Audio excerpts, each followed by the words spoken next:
사실 이 요한복음 4장 말씀을 우리가 전체 말씀을 함께 보고 싶었지만 시간 관계상 제가 이 좀 그 내용에 있어서 오늘 설교에 좀 중심이 되는 내용만 우리가 함께 읽었음을 양해를 부탁드립니다.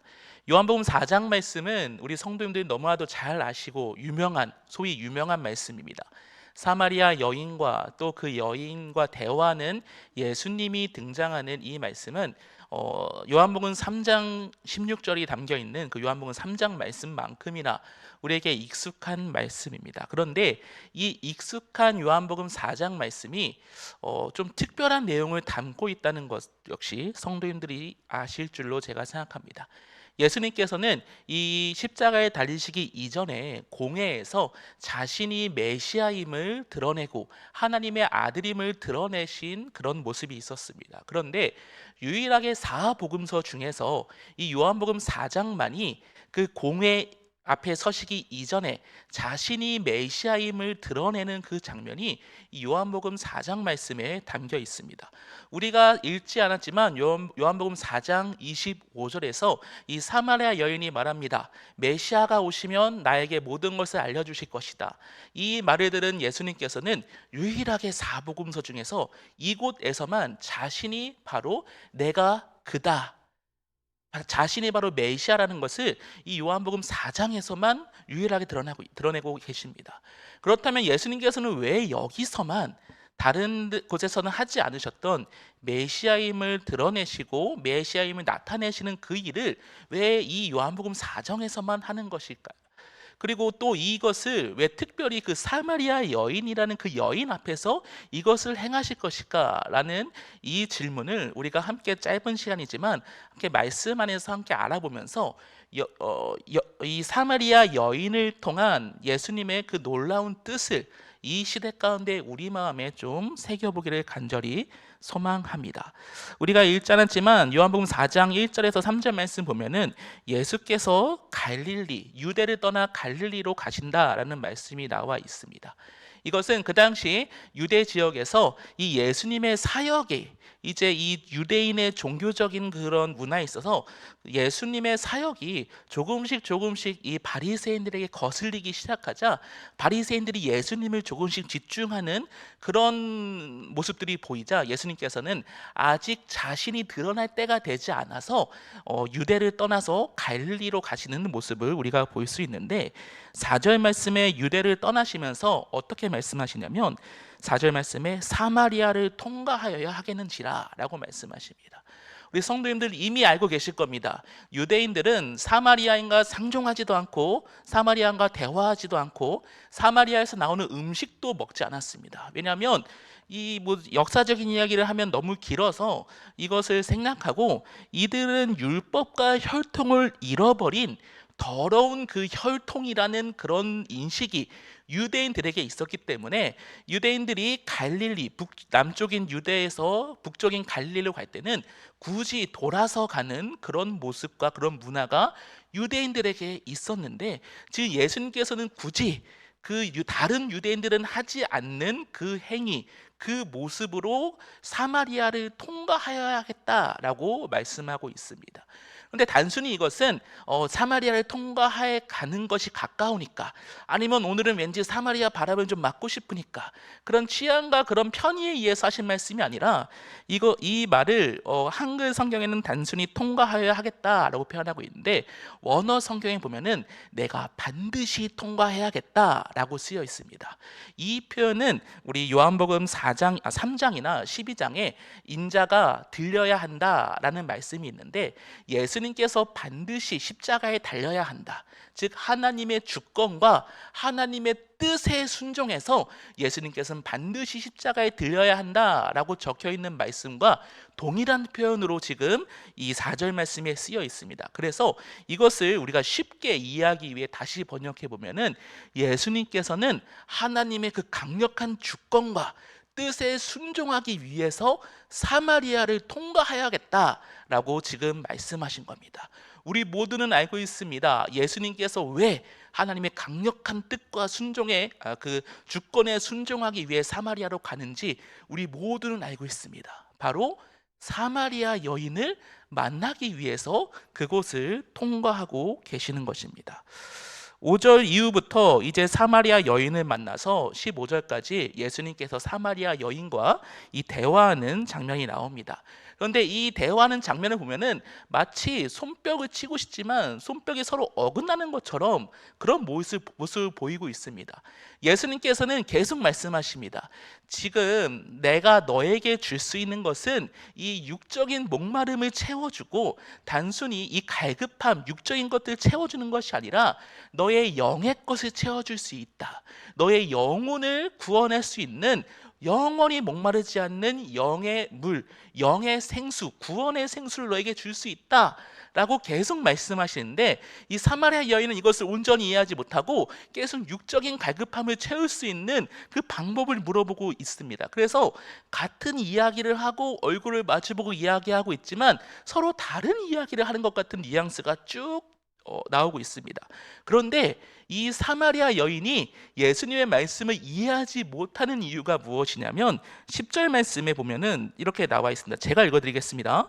내가 만일 하나님의 선물과 또 내게 물 좀 달라 하는 이가 누구인 줄 알았더라면, 내가 누구인 줄 알았더라면 너는 나에게 영원히 목마르지 않을 영혼의 생수, 구원의 생수, 하나님의 선물을 달라고 했을 것인데, 너는 나를 지금 알지 못하기 때문에 단지 육신을 채울 수 있는 그 물만 달라고 요구하는 것이다 라고 예수님은 지금 말하고 있습니다. 그런데도 계속해서 이 여인은 이 예수님의 것을 정확히 캐치하지 못합니다. 예수님은 지금 하나님의 뜻에 순종해서 이 여인을 만나게 왔는데, 여인은 지금 예수님과의 대화에서 전혀 그 맥락을 못 잡고 있습니다. 그러자 우리가 다 아는 내용이죠. 유명한 내용이죠. 예수님께서 말씀하십니다. 너의 남편을 데려오라. 이 여인은 남편이 없다고 말합니다. 우리가 읽지 않은 본문의 내용입니다만 이 여인은 남편이 없다고 말합니다. 그러면서 예수님께서는 옳다고 말씀하십니다. 너에게 5명의 남편이 있었지만 지금 너와 함께하는 그 남자는 너의 남편이 아니다 라는 말씀을 하시는데, 이 말씀은 이 여인의 가장 치부였습니다. 가장 숨기고 싶은 부분이었습니다. 근데 예수님께서 이것을 훅 꺼내시면서 그 여인의 마음을 흔들고 있습니다.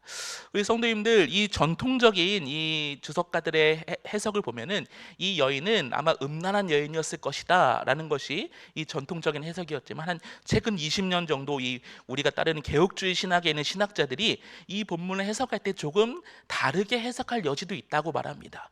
왜냐하면 우리 레위기 20장이나 신명기 22장에 보면은 누구든지 남의 아내와 간음하는 자, 곧 그 이웃의 아내와 간음하는 자는 그 간음한 남자와 여자를 반드시 죽일지니 라고 율법은 명확하게 기록하고 있습니다. 즉 간음한 사람은 남자든 여자든 다 죽여야 한다고 율법은 가르치고 있고, 유대인들과 사마리아인들 역시 이것을 정확하게 알고 있었을 것입니다. 더군다나 이 이후에 나오는 요한복음 8장 말씀 보면은 간음한 여인이 붙잡혀서 이 회중들 앞에 끌려 나오고 예수님 앞에 끌려 나오는 모습도 있습니다. 즉 만약 이 여인이 진짜 간음한 여인이라면 이 여인이 혼자 물을 뜨러 오는 것도 불가능하지 않았을까, 불가능했을 것이다 라는 해석이 요즘 이렇게 소개되고 있습니다. 즉 유대인들은 간음한 여인이 있다면 그 여인이 혼자 물들어 가는 시간을 피해서 만나지 않는 그런 게 아니라 그 여인을 찾아서 끌고 나와서 투석형이라고 하죠. 돌을 던져서 그녀를 처벌했을 것입니다. 그런데 이 여인은 지금 그런 것은 아니고 다른 사람들의 눈을 피해서, 대화를 피해서, 만남을 피해서 혼자 물을 뜨러 온 배경이고 환경입니다. 그렇다면 이 여인은 어떤 상황의 여인이었을지 우리는 한 2가지 정도로 추가로 좀 생각해 볼 수 있습니다. 첫 번째로 이 여인은 어쩌면 남편에게 5번이나 이혼당한, 즉 버림받은 여인이었을 수도 있습니다. 이 당시의 이혼 문화는 지금과 달라서 남편이 이 아내가 마음에 들지 않으면 사소한 건수로도 꼬투리를 잡아서 이혼을 할 수 있는 그런 문화였습니다.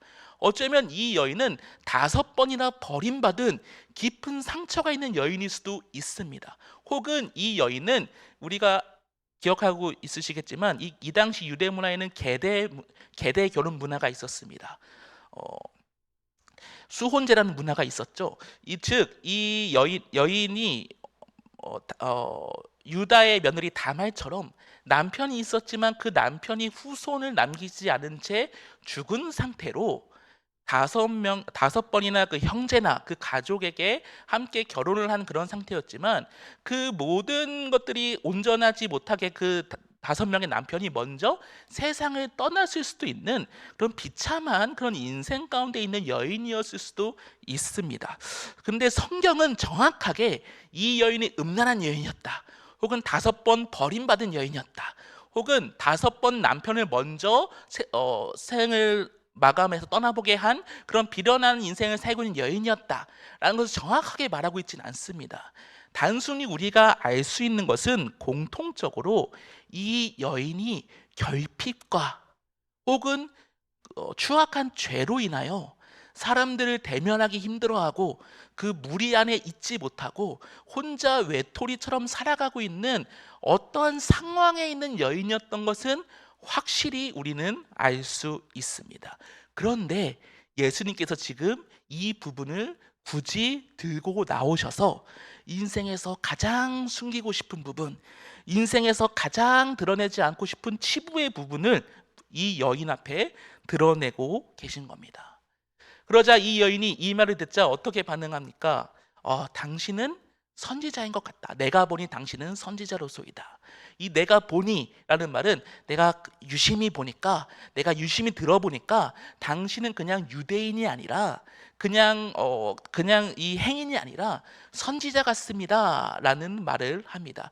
그러고 나서 이 여인은 유대인의 예배와 사마리아 예배 무엇이 맞습니까? 라는 질문을 예수님께 하는데, 우리는 이 부분을 통해서 이 여인의 또 다른 면을 좀 생각해 볼 수 있습니다. 이 여인은 이 질문에 앞서서 예수님과 대화할 때도 이렇게 12절 말씀 이렇게 묻습니다. 당신이 야곱보다 크니까? 라고 묻기도 합니다. 그리고 마지막엔요, 메시아가 오면 나에게 모든 것을 알려주시겠다 라는 말을 합니다. 이 모든 말들은 단순히 하는 말이 아니라 이 당시 유대인이 아닌 사마리아인들의 그 종교적 특성을 잘 드러내는데, 이 사마리아인들은 이 다윗 왕조를 인정하지 않고 오직 족장의 그 계보만을 인정하면서 모세 오경만을 믿던 사람들입니다. 그래서 그 어떤 다윗과 그 다윗의 후손으로 오실 메시아보다 이 족장의 후손으로 오셔서 우리에게 모든 것을 알려주실 메시아를 기다리고 있었습니다, 사마리아인들은. 그런데 반면에 유대인들은 다윗과 같은 왕으로서 정치적인 메시아를 기다리고 있었던 것을 우리가 기억해 보면, 이 사마리아인들은 전혀 다른 그 메시아 사상과 또 종교적인 색채가 있었는데, 이 여인의 말들을 하나하나 곱씹어 보면은 이 여인이 그 사마리아인들이 믿는 그 신학에 굉장히 깊이 있다는 것을 우리가 좀 생각해 볼 수 있습니다. 야곱보다 크냐? 사마리아인과 유대인의 예배 중에 무엇이 올바른 예배이냐? 혹시 그 다음에 이제 오실 메시아는 왕으로 오실 메시아가 기다린 것이 아니라 나에게 지식적으로 알려주실 사마리아인들의 신학의 메시아가 오시면 나에게 알려주실 것이다 라는 이런 말들을 통해서 이 여인이 굉장히 그 종교적인 것에 깊이 들어가 있는 여인이라는 것도 알 수 있습니다. 종합해 보면 이 여인은 상처 혹은 죄가 많은 여인이었습니다. 그리고 또 꽤나 종교적으로 보이는 여인이기도 합니다. 자신의 그 아프고 감추고 싶은 그 현실, 그 과거를 어쩌면 이 종교로 인해 좀 이겨내보고 싶었을 수도 있을 것이라는 생각도 해보게 됩니다. 어찌하였건 이 모든 것을 종합해 보면 이 여인은 부족함이 많은 사람이었습니다. 이 여인에게 이 다른 복음서에서 등장하지 않는 그 모습, 예수님이 유일하게 이 여인에게 내가 메시아다라는 것을 드러내는 그 모습을 받기에는, 그 말을 듣기에는 우리가 볼 때 부족함과 연약함이 참 많아 보이는 여인인 것은 확실합니다. 그런데 이 모든 사건이 우연이겠습니까? 이 모든 사건이 우연히 일어난 단순히 성경의 해프닝이라 생각하실 수 있을까? 그런 생각을 해보게 됩니다. 이것은 우연히 일어난 것이 아닙니다. 예수님께서 우연치 않게 그 우물가에 있는 여인을 만난 것이 아니라 우리가 앞서 4절 말씀에서 살펴보았듯 예수님께서는 하나님의 강력한 주권과 인도에 순종하기 위해, 즉 이 여인을 만나기 위해 지금 이곳에 오셨고 이 여인에게 메시아임을 드러낸 것은 결코 우연이 아니라는 것입니다.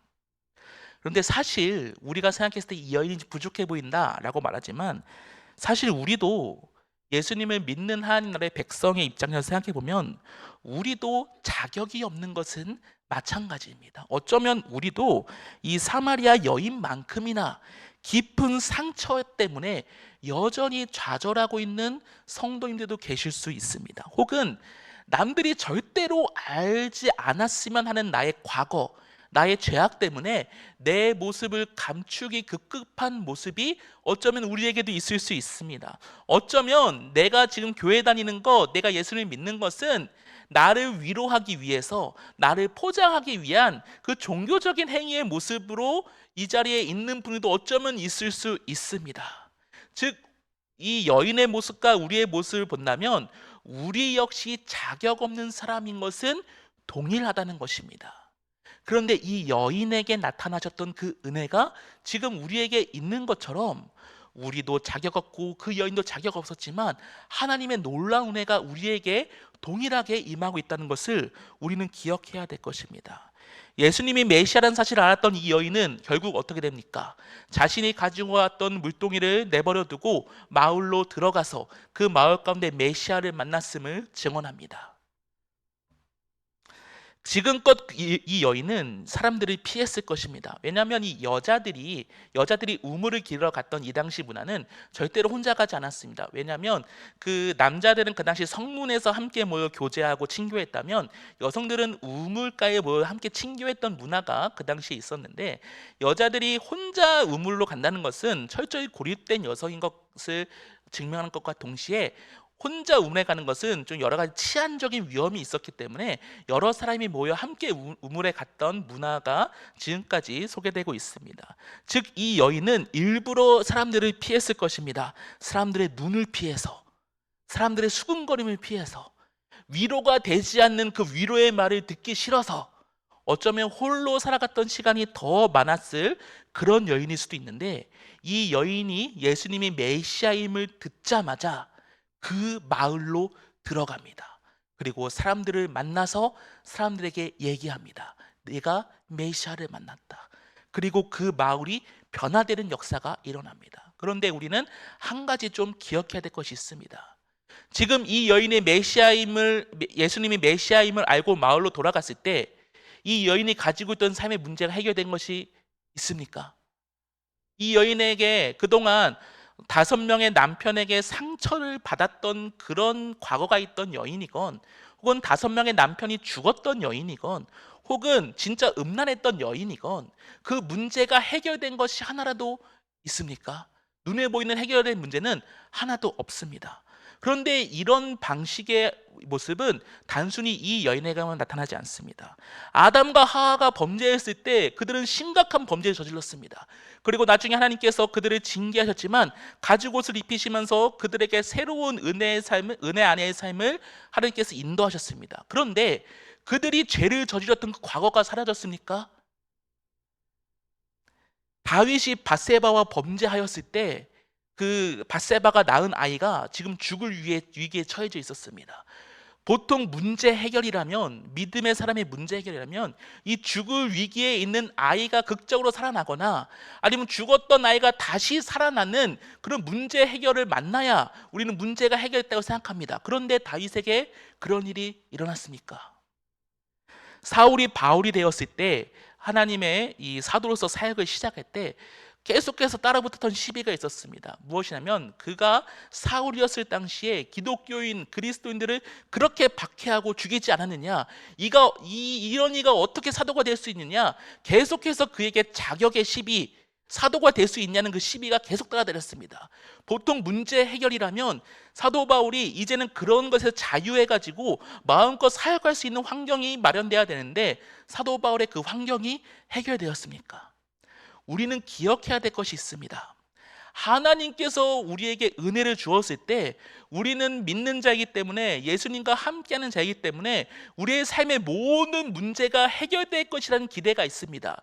그것은 어쩌면 인간의 본성일 수도 있습니다. 그런데 하나님의 은혜는 우리 삶의 문제 해결이 아니라 문제였던 것들을 이겨낼 수 있는 은혜의 성도가 되는 것이 바로 하나님의 은혜의 방편임을 우리 모든 성도님들 기억하시길 바랍니다. 하나님은 우리의 모든 연약함 가운데 그것을 은혜로 덮어주시는 분입니다.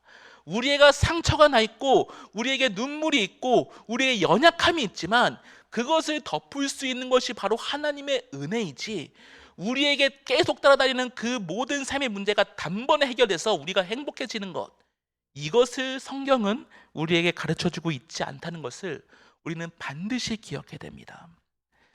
예수님이 누구인지 몰라서 헛된 것들을 구하고 헛된 것들로 대화했던 이 사마리아 여인, 이 여인은 자격 없는 사람이었고 동일하게 우리도 자격 없는 존재인 것은 마찬가지입니다. 하지만 이 여인을 만나주신 것처럼 하나님은 오늘도 우리를 만나주시고 우리에게 구원이라는 놀라운 하나님의 은혜를 더딥혀 주셨습니다. 사랑하는 성도님들, 우리가 구해야 할 것은 무엇입니까? 우리가 바라봐야 할 것은 무엇입니까? 하나님이 비록 여전히 우리 삶에 문제가 산적해 있는 것을 해결해 주지 않으실지라도 우리는 이 사마리아 여인처럼 나의 상처를 이겨낼 수 있는 믿음을 구해야 할 것입니다. 여전히 내 삶에 이 아픔의 흔적들, 눈물의 흔적들, 나를 계속해서 묶고 있는 그 정죄의 것들, 내가 끊어내고 싶지만 더 이상 끊어내지 않고 계속해서 기억나는 그 죄의 것들, 여전히 우리에게 있을 것입니다. 하지만 그것 때문에 우리가 계속해서 묶여 있다면, 그것 때문에 우리가 온전히 주님을 바라보지 못한다면 우리는 주님이 누구인지 몰라서 헛된 대화만 했던 이 사마리아 여인의 모습을 벗어날 수 없을 것입니다. 우리는 이제 압니다. 우리는 정확히 알고 있습니다. 예수님이 누구인 줄 알고 있습니다.